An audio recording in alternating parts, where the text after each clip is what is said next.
Welcome back. We've created all of our parts now. We've got a disc, we've got an arm, we've got a stopper, we've got a rivet, and we've got two parts of the handle.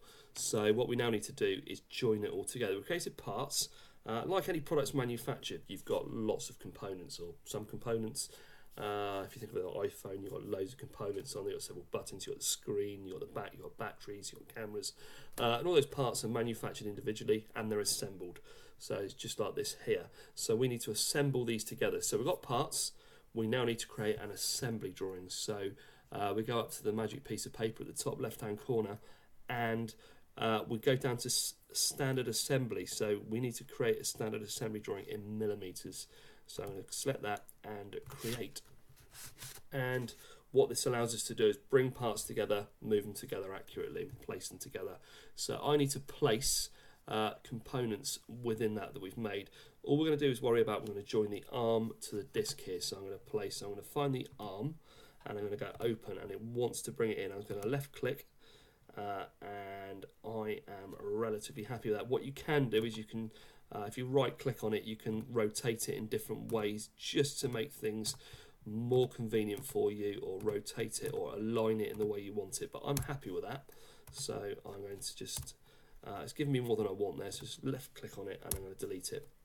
I've got my arm. I now need to bring in the disc. So file, I want to place in the disc and open. So that is at the moment the wrong way around, so I'm going to just rotate it until I've got it how I want it. That's still not right, and that would be exactly how I want it now. So we've got the disc and we've got the arm. So there's two movements we need to do here. We need to basically join faces. So it won't let me show you. I want to join that face there to inside there. So we're going to use the constrain tool to start with, and we're going to use the mate tool. So if I do that, I want to mate, so it's join this face here. So look at that face there, it's highlighted there. I'm going to zoom out and I'm going to orbit around, and I want to mate that face there. Now if you notice, it gives you that lovely donk noise. Once you've done that and you're happy with it, the important thing to do is click apply. If you don't click apply, things can move around in the drawing. The apply bit constrains it and it locks those faces together. Now if I remove that box, what we have done is I can still move that around, but you notice that that is mated on that face. I can move it around quite a lot, but those faces are locked together. So the next thing we need to do, and it's quite simple here, is we need to basically join those together. Now the good common factor we've got in both of them is they're going to be joined together by the axes of the hole where we're going to put the rivet through. So if I go to join, and all I need to do now is zoom in. We've got this hole here.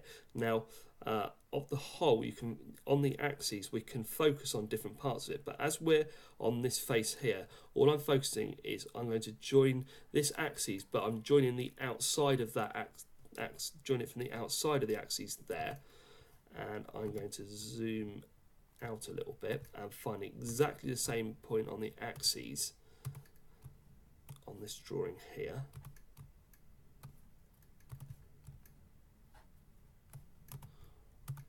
And I'm going to join it, find that point there, and it will probably show off a little bit. And if I click the tick tool again, it will confirm that constraint. So if I orbit around, we've now got the handle and the pizza cutter there. We've got the arm, and we've got that put together quite nicely. So let's go with that. Thank you very much.